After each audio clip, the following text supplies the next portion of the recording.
आखे सारी तबाड़े नारी रखेले हमसे दूरी हो। लव यू बोला तारो जी हथवा के मोरा तू जाने घूमतारू हो पेहन कहीं खोल के बढ़ता आय हाय हाय हाय हाय हाय बढ़ता जवानी जैसे भाव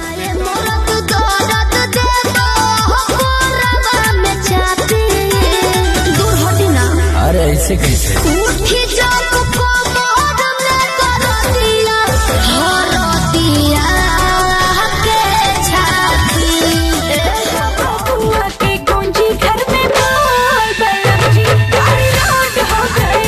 हमके बुझतारू का तू बकलोल कहेलू गाड़ी लोड हो गई। पहिला मिलन में ऐसन गोल बलम जी बहुत बहमा जरा लोही कौन के जैसन होता सट जाले बाजारा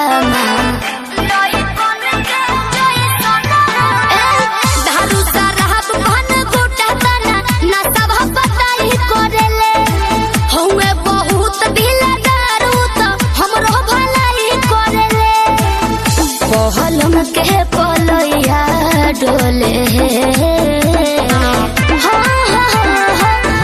नदिया के बीच जैसे नैया डोले ओ सही मोर सैया डोले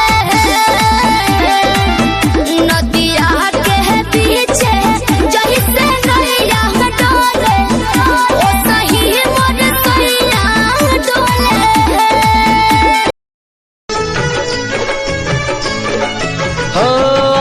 कल रात भर नींद आती नहीं, एक पल के लिए याद शॉपिंग करा दो जानो पिज्जा खिला दो प्यार की निशानी एक चैन बनवा दो जल्दी करते हो हमसे